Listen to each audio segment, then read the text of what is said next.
নমস্কার, আমি বিজয়। আপনারা দেখছেন বিজয় বাংলা। আজকে আমি উপস্থিত ধলাই বিধানসভা সমষ্টির ভুবনডোরি জিপিতে। গোটা অসমে যখন উন্নয়ন হচ্ছে, আজকে উন্নয়নের দৃশ্য আমি ধলাই বিধানসভা সমষ্টিতে একটি পরিবারের দেখাচ্ছি। এই যে আমার পিছনে যে ঘর দেখতে পাচ্ছেন, এই ঘরটি হচ্ছে ধলাই বিধানসভা সমষ্টির ভুবনডোরি জিপিতে। আমি বর্তমানে এই যে পরিবার, সেই পরিবারের বাড়িতে যাচ্ছি। আমার সঙ্গে থাকবেন।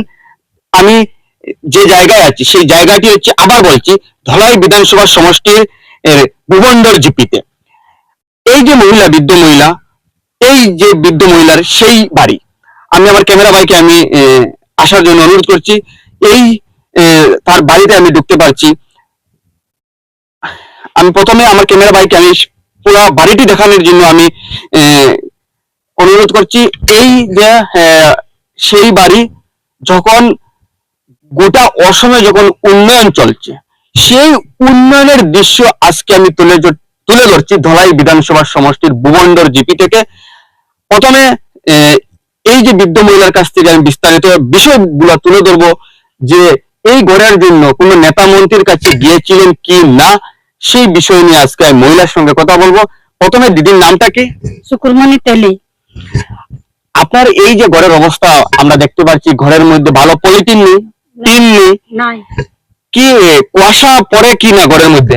কুয়াশাও পড়ে, জল গিরলে জলও পড়ে। আমরা বানাই করে খেতে পারি না, কিছু নাই, বিছাই করে ঘুমাইতেও পারি না। ভোট কাকে দিন আপনি? ভোট বিজেপি কে। তবে অরুণোদয় পান, মানে সরকারি প্রকল্প অরুণোদয় পাননি আপনি? নাই, এখন নাই পাইছি, উদয়ও নাই পাইছি। তবে কি ঘরের মধ্যে কারেন্ট আছে, বিদ্যুৎ? কারেন্টও নাইছে। গ্যাস আছে? গ্যাসও নাইছে, আমাদের ল্যাট্রিনও নাইছে, মানে কিছুই নাই। কিছুই নাই। আপনি আবার বিজেপি কে ভোট দেন? তেলিমনি সুকুরমণি তেলি। তো সুকুরমণি তেলি বলছেন বিজেপি কে ভোট দিয়ে আসছিলেন, তবে কোন প্রকল্প আজ অব্দি কোনো পাননি। নেই অরুণোদয়, নেই বৃদ্ধ ভাতা, নেই রন্ধন গ্যাস, নেই বিদ্যুৎ ঘরের মধ্যে। আমি ঘরের ভিতরে যাচ্ছি।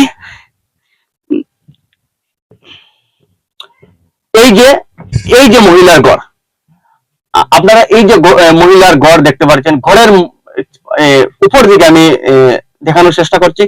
এই যে ঘরের যেটি ফাঁকা, সেই ফাঁকাটা আমি ক্যামেরা বাইকে অনুরোধ করছি ভালোভাবে দেখানোর জন্য।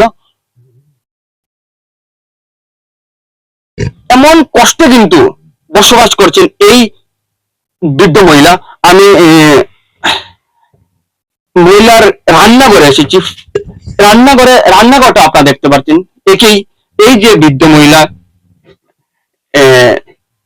সেখানে একটি মাটির চুলা বানিয়ে খাওয়া দাওয়া করেন।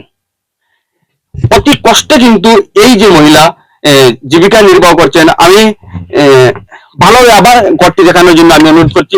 আবার দেখতে পাচ্ছেন ঘরের অবস্থা ভালোভাবে, কিন্তু ক্যামেরাম্যানকে আমি দেখানোর অনুরোধ করছি। পুরোটাই কিন্তু ঘরটা ভালোভাবে দেখান দর্শকরা। দেখুন যে যদিও অসমে উন্নয়নের জোয়ার বসছে, তবে ভুবনডোর জিপিতে এমন একটি দৃশ্য উঠে আসলো। অতি কষ্টে কিন্তু জীবিকা নির্বাহ করছেন। আমি পুরোটা বাড়িটাই আমি দেখাচ্ছি। এই যে জঙ্গল থেকে আনা লাকড়িগুলো, এই লাকড়িগুলো এনে বাজারে বিক্রি করে জীবিকা নির্বাহ করছেন। মহিলার কোনো হাজব্যান্ড নেই, বাজারে লাকড়ি বিক্রি করে তিনি জীবিকা নির্বাহ করছেন। সুকুরমণি তেলি বিজেপিকে ভোট দিয়ে আসছেন, কিন্তু সুকুরমণি তেলি আজ অব্দি কোন সরকারি প্রকল্প পাননি। আমি কিছুই নাই পাই, তো খালি 5 কেজি চাল পাই। কয় কেজি চাল পান? 5 কেজি। 5 কেজি চাল পান। সুকুরমণি তেলি বলছে যে বিজেপি কে আমি যখন নির্বাচন আসে তখন আমি বিজেপি কে ভোট দিই, তবে আজ অবধি কোন প্রকল্প আমি পেয়েছি না। অরুণোদয় থেকে শুরু করে, বিদ্যুৎ থেকে শুরু করে কোন ধরনের প্রকল্প এই সুকুরমণি তেলি আমি নাই পাইছি, তো আমি নাই না বলবো। পায়ে থাকলে তো বলবো যে পাইছি বলবো। সরকারের কাছে কি মানে আবদার চাইছেন? ঘর চাইছি একটা। আর কি? আমার এখন ঘরে কারেন্ট খুঁটা আছে, কারেন্টও জ্বলছে নাই আমার ঘরে, ল্যাট্রিনও নাই খে, বাথরুমও নাই খে, এগুলা নাই। আমি সরকারকে বলতে আছি। হ্যাঁ শুক্রমণি সরকারকে অনুরোধ করছেন, আর্জি জানাচ্ছেন যে একটি আবাস যোজনার ঘর, অরুণোদয় আর বিদ্যুৎ দেওয়ার জন্য।